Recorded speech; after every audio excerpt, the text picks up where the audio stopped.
Sarath VS ചില ആളുകളുണ്ട്, അവർ ഇങ്ങനെ മരിച്ചതിന് ശേഷമാണ് അവരെന്തായിരുന്നു എന്നുള്ളത് ജനങ്ങൾ തന്നെ വന്ന് പൊതുമധ്യത്തിന് ഇങ്ങനെ പറയുകയാണ്, വിളംബരം ചെയ്യുകയാണ്. അപ്പോൾ VS അങ്ങനെ ഒരാളായിരുന്നു.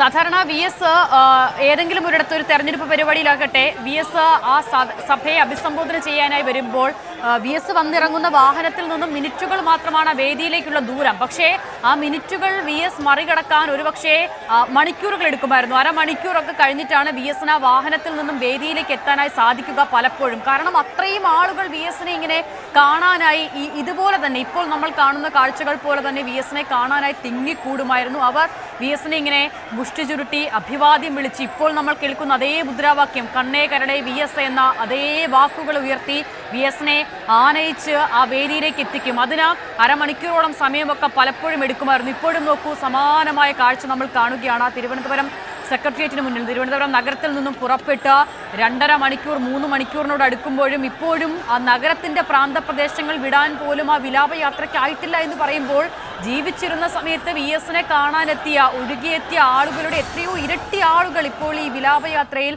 പലയിടത്തുമായി എത്തുകയാണ്. ശരത്ത്, ഞാൻ പറഞ്ഞു വന്നത്, മുൻപ് VS പൊതുപരിപാടികളിൽ പങ്കെടുക്കുമ്പോൾ അദ്ദേഹം ഈ വണ്ടിയിൽ നിന്നും വന്നിറങ്ങി വേദിയിലേക്ക് എത്താനുള്ള സമയം അത് മിനിറ്റുകളുടെ ദൂരമായിരിക്കും. പക്ഷേ VS ആ വേദിയിലേക്ക് എത്താൻ മണിക്കൂറുകൾ എടുക്കും. അത്രയും ആളുകൾ VSനെ ഇങ്ങനെ പൊതിയും, ആളുകൾ VSനോട് സ്നേഹമൊക്കെ പ്രകടിപ്പിക്കാനായി എത്തും. ഇവിടെയും നോക്കൂ, നമ്മൾ അതേ കാഴ്ച കാണുന്നു. അല്പം മുമ്പ് പ്രശാന്ത് സംസാരിച്ചപ്പോൾ ഞാൻ ഓർത്തത്, ഇന്നലെ മുതൽ സമൂഹ മാധ്യമത്തിലടക്കം പല ആളുകളും VS അവസാനം പങ്കെടുത്ത പൊതുപരിപാടിയെക്കുറിച്ച് ഇങ്ങനെ പറയുന്നുണ്ടായിരുന്നു. ആ പരിപാടി ഏതായിരിക്കും, അന്ന് അവിടെ കൂടിയിരുന്ന ആളുകൾ ഇത് VSന്റെ അവസാനത്തെ പരിപാടിയായിരിക്കുമെന്ന് ചിന്തിക്കുക പോലും ചെയ്യുന്നില്ലല്ലോ. അദ്ദേഹം ഇങ്ങനെ ഓടി നടക്കുന്ന സമയം കൂടിയായിരുന്നു അത്.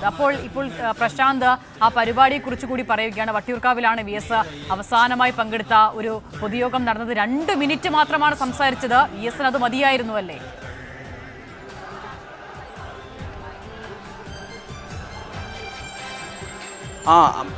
അസിത സംസാരിച്ചത്, ഇക്കാര്യങ്ങൾ പറഞ്ഞത് ഞാൻ കേൾക്കുകയായിരുന്നു. നേരത്തെ പ്രശാന്ത് വട്ടിയൂർക്കാവ് MLA ആണ് പറഞ്ഞത്, 2019 അദ്ദേഹം പക്ഷാഘാതത്തെ തുടർന്ന് ഒരു പൂർണ്ണ വിശ്രമത്തിലേക്കും പൊതുജീവിതത്തിൽ നിന്ന് പൊതുരംഗത്ത് നിന്ന് മാറി നിൽക്കുന്ന സാഹചര്യം ഉണ്ടാകുമ്പോൾ അതിന് തൊട്ട് മുമ്പ് പങ്കെടുത്ത അവസാനത്തെ പരിപാടി വട്ടിയൂർക്കാവിലായിരുന്നു. അന്ന് പ്രശാന്ത് പറയുകയായിരുന്നു 2 മിനിറ്റാണ് സംസാരിച്ചത്. അപ്പോൾ ഞാൻ പറയുകയും ചെയ്തു, VSനെ പോലെ ഒരു നേതാവിന് 2 മിനിറ്റ് മതിയല്ലോ എന്ന് പറയുകയും ചെയ്തു. അപ്പോൾ അദ്ദേഹം അതിൽ വോട്ടഭ്യർത്ഥിച്ച് അദ്ദേഹത്തിൻ്റെ പ്രസംഗം പരിമിതപ്പെടുത്തുകയായിരുന്നു എന്നാണ് പ്രശാന്ത് പറഞ്ഞ ഒരു പ്രധാനപ്പെട്ട കാര്യം.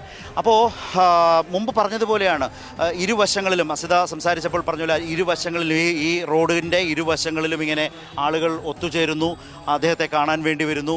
മുമ്പ് പ്രശാന്ത് പറഞ്ഞതുപോലെ അതിൽ കണ്ട ഏറ്റവും വലിയ കാഴ്ച എന്ന് പറയുന്നത് ചെറുപ്പക്കാരുടെ ഒരു വലിയ സാന്നിധ്യമാണ് എന്നുള്ളതാണ്. അത് വളരെ പ്രധാനപ്പെട്ട ഒരു കാര്യം തന്നെയാണ്. നമ്മുടെ നേതാക്കന്മാരോട് ജീവിതം പൊതുപ്രവർത്തനത്തിന് വേണ്ടിയും കേരളത്തെ ആധുനിക കേരളമാക്കി മാറ്റാനും വളരെ വലിയ നിലയിലേക്ക് രാജ്യത്തെ തന്നെ ഏറ്റവും മികവുറ്റ സംസ്ഥാനമായി കേരളത്തെ മാറ്റും വിധത്തിലേക്കൊക്കെയുള്ള വലിയ തോതിലുള്ള ഭരണപരമായ സംഭാവനകളും പ്രതിപക്ഷ നേതാവ് എന്ന നിലയിൽ ജനകീയ പ്രശ്നങ്ങളൊക്കെ അതിശക്തമായി ഉന്നയിച്ചു വിട്ടുവീഴ്ചയില്ലാതെ മുന്നോട്ട് കൊണ്ടുപോകാനുമൊക്കെ ശ്രമിച്ച ഒരു നേതാവിനോടുള്ള നാടിൻ്റെ വലിയ ആദരവാണ് അസിത നേരത്തെ പറഞ്ഞതുപോലെ ഈ ആളുകളുടെ ഒത്തുചേരലിലൂടെ ഉണ്ടാകുന്നത്. അത്ര വലിയ ഒരു പോരാട്ടം, ഒരു സമര ജീവിതമായിരുന്നു, സമരഭരിതമായിരുന്നു VSന്റെ പൊതുജീവിതമാകെ എന്നുള്ളത് നമ്മൾക്കെല്ലാം അറിയാവുന്ന കാര്യം തന്നെയാണ്. ആ നിലയിൽ ഉള്ള ഒരു നേതാവ് എന്നെ അത്ഭുതപ്പെടുത്തുന്നുണ്ട്. ഒരു 2-3 മണിക്കൂറിന് മുൻപ് ഇതേ വഴിയിലൂടെയാണ് ഞാൻ ഇവിടേക്ക് വരുന്നത്. അപ്പോൾ റോഡിന് ഇരുവശവുമായി ആളുകൾ ഇങ്ങനെ കാത്തു നിൽക്കുന്നുണ്ടായിരുന്നു. പക്ഷെ അപ്പോൾ കണ്ട ആളുകളുടെയൊക്കെ എത്ര ഇരട്ടിയാണ്, ചിന്തിക്കാൻ കഴിയാത്തത്ര ജനങ്ങൾ ഇപ്പോൾ നമ്മൾ ഈ ദൃശ്യങ്ങളിൽ കാണുകയാണ്. അപ്പോൾ നമ്മൾ വാസ്തവത്തിൽ ഈ നദികൾ ചേർന്നൊരു കടലാകുമെന്ന് പറയുന്നത് പോലെയല്ലേ ഒരു അനുഭവമല്ലേ? അതെ. റൈറ്റ്. അതായത് ഞാൻ അസിത പറഞ്ഞത് ഞാൻ കേട്ടു. കാരണം ആ റോഡുകളൊക്കെ ഇപ്പോൾ നിറഞ്ഞു കവിഞ്ഞ് ഇങ്ങനെ ഇപ്പോൾ നമ്മൾ പോകുന്നത് കേശവദാസപുരത്തു നിന്ന് ഉള്ളൂരിലേക്കാണ്. ഉള്ളൂരിൽ നിന്നാണ് നമ്മൾ മുന്നോട്ട് പോകുന്നത്. ഇപ്പോഴും തിരുവനന്തപുരം നഗരം വിട്ടിട്ടില്ല എന്നുള്ള വലിയ കാര്യമുണ്ട്. ഉള്ളൂർ മെഡിക്കൽ കോളേജൊക്കെ അടങ്ങുന്ന വളരെ പ്രധാനപ്പെട്ട ഒരു കേന്ദ്രത്തിലേക്കാണ് ഇപ്പോൾ നമ്മൾ പോയിക്കൊണ്ടിരിക്കുന്നത് എന്നതുകൂടിയുണ്ട്. ഇങ്ങനെ വളരെ ആവേശകരമായി ആളുകളൊക്കെ ഇങ്ങനെ ഒപ്പം നടക്കുന്നു. ഒരുപാട് ആളുകൾ ഇരുവശങ്ങളിലേക്കും വന്നു ചേരുന്നു, VSനെ കാണാനായി വരുന്നു എന്നുള്ളതാണ്. അപ്പോൾ അങ്ങനെ വളരെ മെല്ലെയാണ് ഈ വിലാപയാത്ര ഇങ്ങനെ കടന്നു വരുന്നത്. അതിവേഗത്തിൽ അതിന് മുന്നോട്ട് പോകാനേ കഴിയുന്നില്ല. ഇപ്പോഴത്തെ ഒരു സാഹചര്യത്തിൽ ഇത് ആലപ്പുഴയിൽ ഏത് സമയം എത്തും എന്ന് പോലും ഊഹിക്കാൻ പോലും കഴിയാത്ത ഒരു സാഹചര്യമുണ്ട്. കാരണം അത് VS എന്ന് പറയുന്ന ഒരു ഒരു നേതാവിന് കേരളം നൽകുന്ന വലിയ ആദരവോടെയുള്ള യാത്രയപ്പാണ് എന്നതുകൂടി അതിനകത്തുണ്ട്. അത് പ്രത്യേകം കാണേണ്ടതുകൂടിയാണ്. ഇങ്ങനെ കടന്നു വരികയാണ്. ഇപ്പോൾ തന്നെ നോക്കിയാൽ അറിയാം, അവിടെ നിർത്തേണ്ടി വന്നു. അവിടെ ആളുകൾ ഒരുപാടുണ്ട്.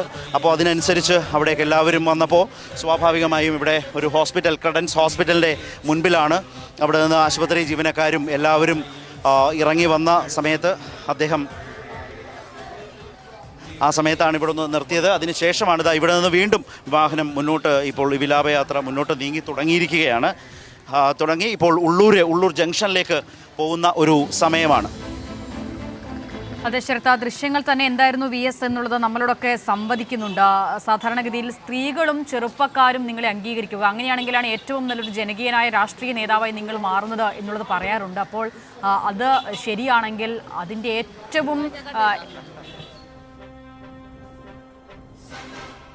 ഏറ്റവും മഹനീയമായ കാഴ്ചകൾ നമ്മളിപ്പോൾ ഇവിടെ കാണുകയാണ്. എത്രമാത്രം സ്ത്രീകളും കുട്ടികളും യുവാക്കളും ഒക്കെയാണ് ഇപ്പോൾ ഇതാ ദൃശ്യങ്ങളിൽ കാണുകയാണ്. സ്ത്രീകളൊക്കെയും VSനെ അവസാനമായി ഒരു നോക്ക് കാണാനായി ഇങ്ങനെ വഴിയരികിലൊക്കെ കാത്തു നിൽക്കുകയാണ്. ഇവരോടൊക്കെ മുൻപ് ശരത്ത് ഉൾപ്പെടെയുള്ള ആളുകൾ സംസാരിക്കുമ്പോൾ എത്ര മണിക്കൂറുകൾ കാത്തു നിന്നാലും അവസാനമായി ഒരു നോക്ക് കാണണം എന്നുള്ള ഉറച്ച ബോധ്യത്തിലാണ്, ഉറച്ച തീരുമാനത്തിലാണ് അവരൊക്കെയും അവിടെ നിൽക്കുന്നത്.